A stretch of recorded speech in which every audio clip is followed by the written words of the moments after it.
This is the weekly tarot reading for October 3rd through the 7th, 2016 by Hekterios.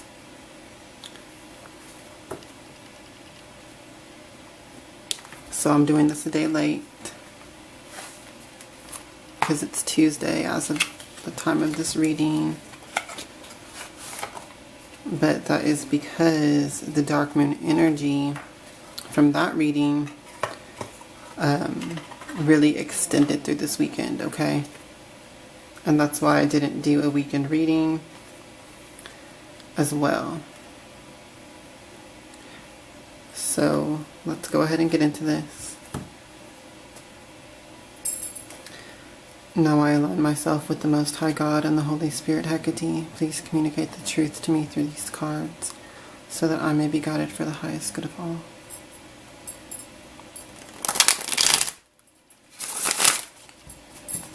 Thank you, and so let it be.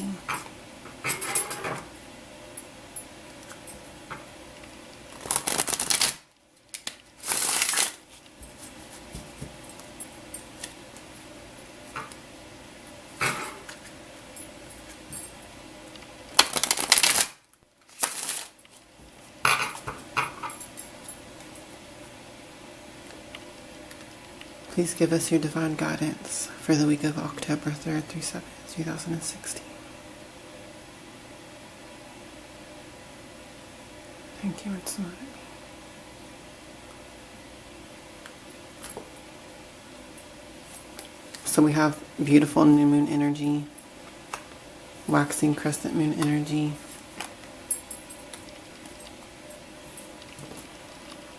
Let's see what the cards have to say, you guys.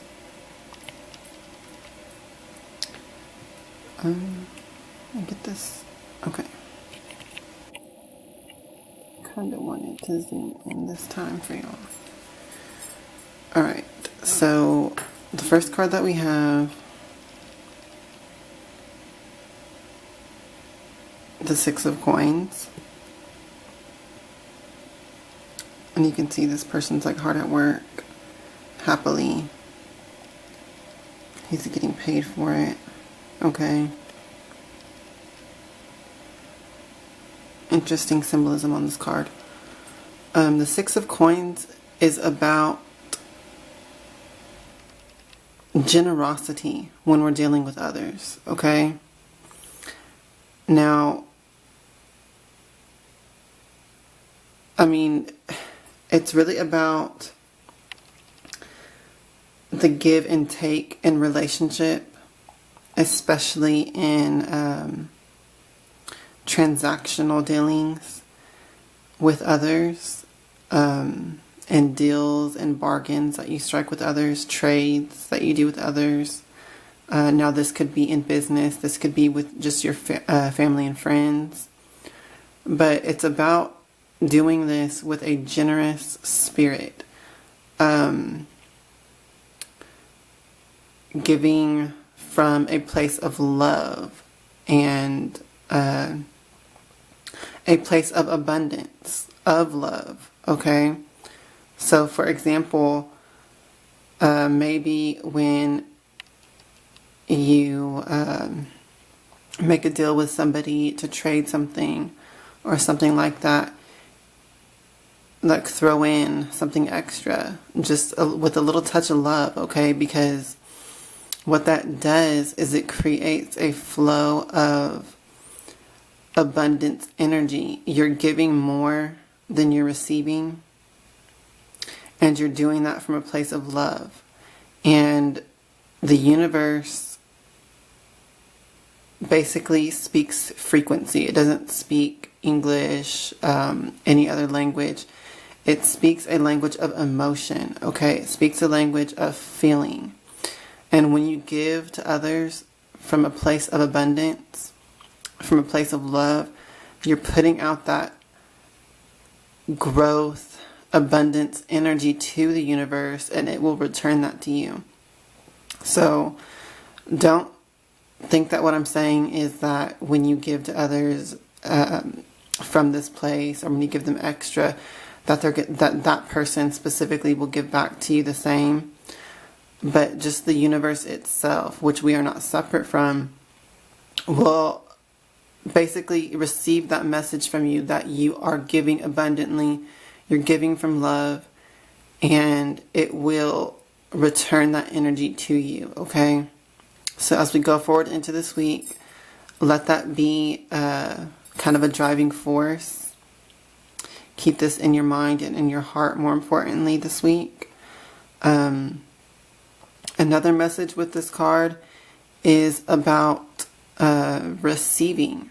So if you are the one that is in need, if you are the one that really needs to be on the receiving end of generosity, then don't be afraid to ask others for help, okay? So that's just another message contained in this card. I don't know which end of the spectrum you're on going into this week, you personally, whoever's watching these videos, but that is the message of this card, okay? Just remember that whether you're giving or receiving, do it with a good heart, okay?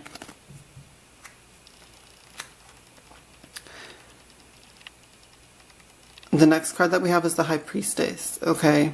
I really love this card, you guys. It's one of my favorite cards of the deck, of any deck, but it's especially beautiful in this one.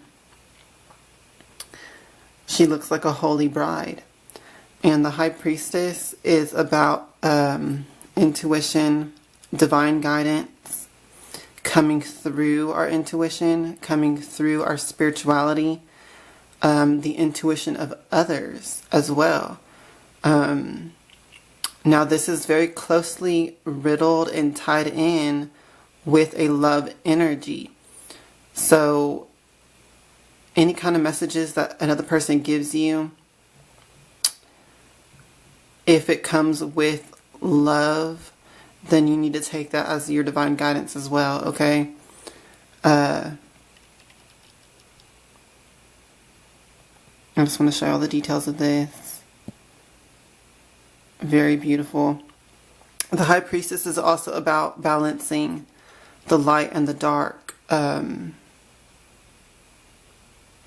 The duality of life, where we have chaos and order. The High Priestess is the physical incarnation of the goddess on earth. She is the one who brings order to chaos, who brings balance to disharmony through intuition. We live in a world where everything is chaotic. Everyone has free will. Everything has free will. Things just happen. And the High Priestess brings a sense of power and control over that through intuition, through love, through the divine connection to spirit, which governs the entire physical world. So that is a major theme this week. And usually what I've come to understand when I do these readings for you guys is that the middle card holds the most guidance for the week. So kind of approach things from a spiritual perspective. Understand that when there is chaos in your life and chaotic things going on around you, rather, that your intuition is what brings order to it, okay, if you follow it.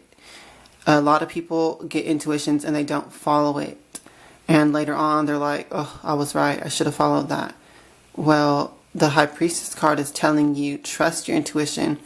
You will never know your intuition's true power to guide your life unless you test it out and follow it. Even when it tells you things that are odd or that there's no kind of reasoning or logic to, if you follow your intuition anyways, those reasons, that logic will fall into place later on after you follow it, okay? The High Priestess is very much about following your feeling and your intuition of things. So your automatic responses, okay? your automatic feelings and reactions to certain things, situations, opportunities, whatever it is, people, your automatic feeling and reaction to that situation, to that person, is more aligned with the divine than your logic or reason is once you start thinking about it. Because really what happens is you'll start overthinking it. And that's where confusion comes in.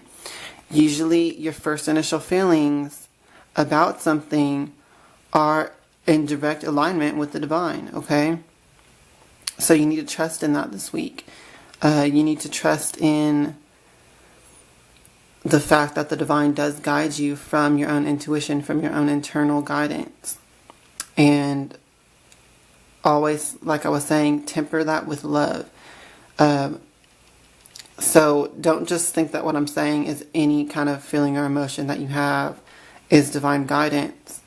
But if those feelings and emotions come from a place of love, then you can pretty much be sure that it is your divine guidance, okay? And as opposed to if you just have a fear of something or a worry brought on by overthinking it, as opposed to you just have this feeling of more of like a protective feeling from a place of love versus a fear. I hope that makes sense to you guys. And so that's just the major theme this week. Be open to that. Be open to the guidance. Be receptive. And be willing to act upon it. Because that's what's going to bring order to the chaos. Okay? Now, the next card is the Four of Wands. This is one of the most positive cards of the deck. It's about bringing things to completion, reaching goals, reaching new levels of achievement and success. But really it's about completion, to sum it into one word, because it's about goals that have been ongoing. It's about things that have that you've been working towards for a while now, coming to completion. And really, the Four of Wands usually shows in the Rider-Waite deck and in decks that follow that symbolism, it shows these four wands set up almost in the shape of like a tent. Okay, and that's because what the four wands represent and this energy of this card is about stability and structure coming into place. Okay, so it's like the four poles of a tent being set up, but before the canvas is laid over the top. It's just the foundation, the structure being made and set. So by the end of this week, if we follow this divine guidance and also once again approach with love and generosity in following this guidance, we're going to see results. Okay? And some things are going to come to completion. This is a happy home and a happy family. It looks like a woman and her children. And the ship is coming in and the father's on that ship, because this is a return of security, a return of happiness to the home life. Okay? Stability, financial security, health, emotional happiness. Okay? All of that. So that's a very positive outcome for this week. Very positive reading in general. And now when I put all this together, I'm really feeling that the healing that took place from this dark moon has really brought us to a place of generosity and love, a place of faith, really. And that is going to do well to carry us through this week and to reach some goals and get to a level of prosperity. Okay? So I hope this reading helps you. I hope that you have a great, lovely, empowering week. I hope that you take the guidance of these cards and apply it to your life more than anything, because I'm all about application and practical use of spirituality. So I hope that you will use this reading in your life and trust in the divine, especially when it comes through your own intuition. Trust that, okay? Because once again, you're not going to know your intuition's full power unless you start to test it out by following its guidance. And by doing that, that's how you attain more spiritual growth. So just be extra aware of that this week. And I will see you guys on the weekend reading. Hail Hecate, hail to the witches, and blessed be.